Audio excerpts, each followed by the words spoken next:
This is JC Setting the Record Straight podcast. I'm your host, JC. On this channel, we set the record straight. That means we fact check and correct commonly believed misinformation and propaganda. As of late, I've been hearing the most ignorant charges being made against gay men. We're being told that we're not real men, we gave up our manhood.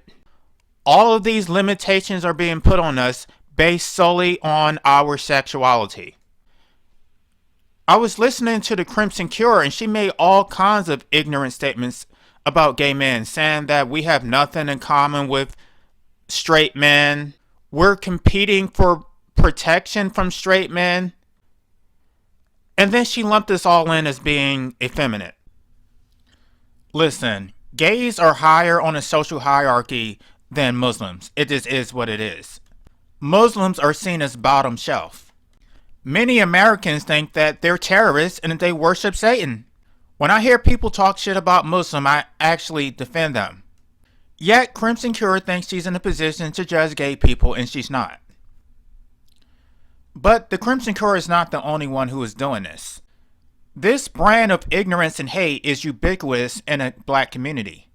They hate gay people, yet they don't want to own up to it and accept the label of being homophobes. Now, I'm calling it homophobia for the sake of brevity and convenience.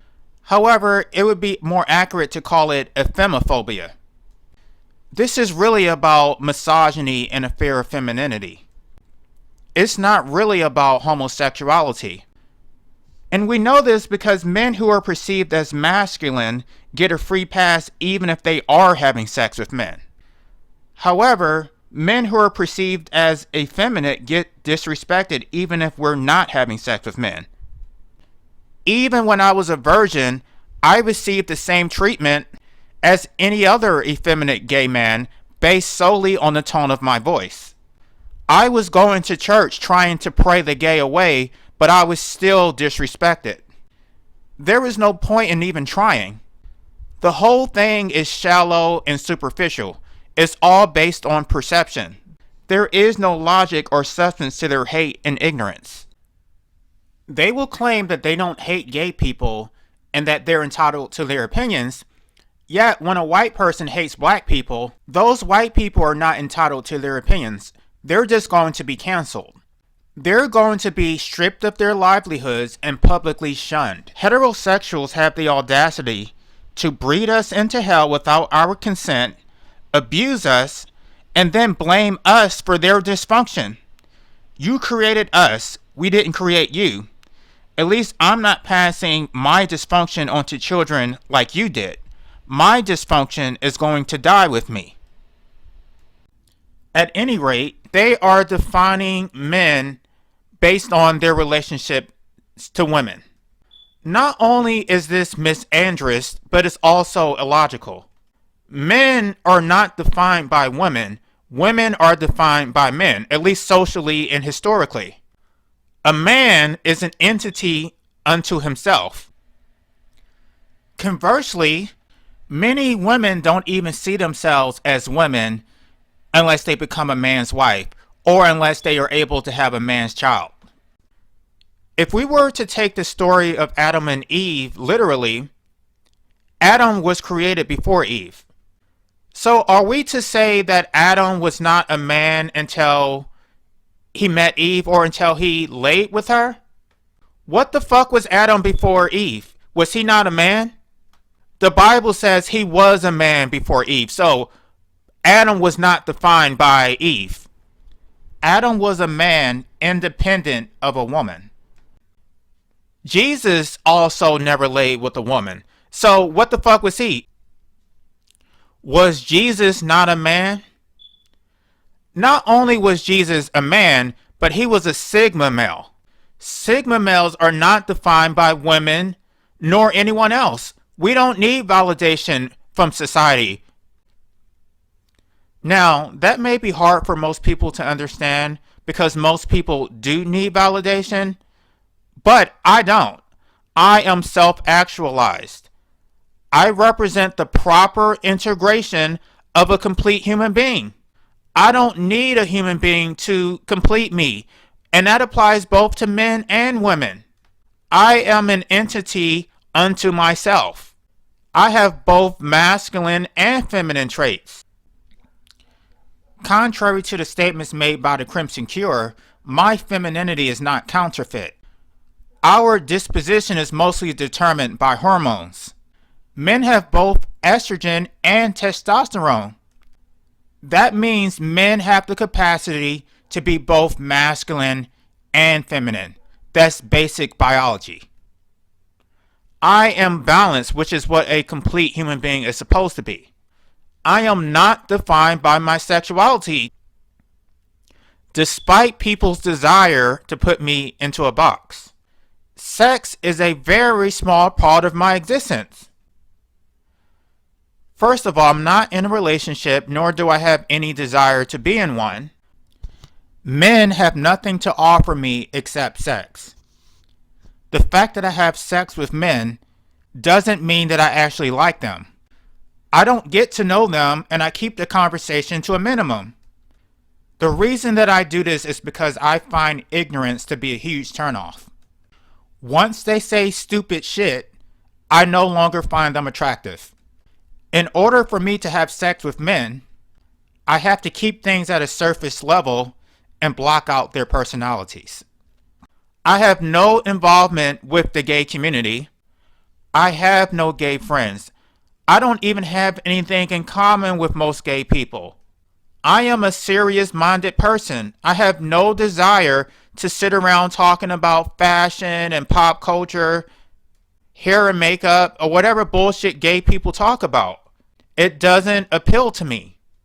So one of the things that Crimson Cure said was that gay men have nothing in common with straight men, and that straight men don't want anything to do with gay men. That is a very ignorant statement. I grew up in a family like most people, so I have straight cousins, straight uncles. I have a straight brother.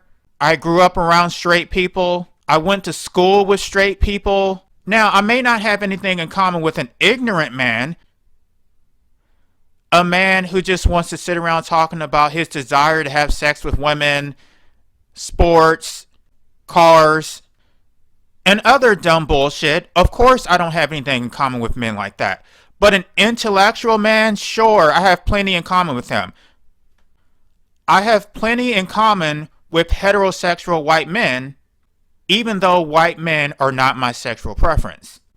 Again, I have no involvement with the gay community. At most, I may hook up with someone over the weekend, but during the week, I'm too busy to do that. So the notion that I should be defined by a 45-minute hookup over the weekend makes no sense whatsoever. Because of these very short excursions, I'm somehow not a real man. This attitude and this mentality is not only harmful to gay men, but it's also harmful to straight men. What it means is that men have no value independent of women. Men have no value unless they are serving the needs of women. Conversely, these limitations are not being put on women. Lesbians are not told that they're not complete human beings, even without a man. Lesbians have value independent of men. Now, this may seem to contradict my previous statement about women, but the reason that lesbians still are seen as women is because many lesbians have children even while in their lesbian relationships. This doesn't seem to work for gay men even when they do have children, because in addition to procreating, we're still expected to be providers for women. And I want to dispel the notion that because I'm gay, I can't get women. I couldn't be further from the truth. I'm not an incel. Women flirt with me all the time, and these are not throwbacks. I have no problem getting attention from black women, white women, Asians. The only group of women who don't flirt with me are Latinos. But I really don't care. Getting attention from women does absolutely nothing for me. The bottom line is that I could compete for women if I wanted to. And men do see me as a threat. I came as Santa Claus for the office Christmas party. After I was done taking pictures with the children, several women took pictures sitting on my lap. When their husbands saw the pictures, they wanted to fight me. They didn't see me just as some gay dude. They saw me as their competition. This has been a recurring theme throughout my entire adulthood. Straight men do not like the relationships that I have with women because they are only able to think in terms of sex. They assume that I'm fucking these women, and I'm not. I have no desire to. My sexuality is an act of rebellion. As a man, I don't have to live a life of conformity. I am not relegated to serving the needs of women. I don't have to breed children into hell to validate myself. I have real accomplishments. I spent a huge chunk of my adulthood fighting against the system. I'm intelligent. I'm self-aware. I seek self-improvement. I have value independent of women. A woman cannot make me a man. I make myself a man. Thanks for your support. Be sure to like, comment, and subscribe. Also, don't forget to hit the notification bell so that you will know when I upload new content.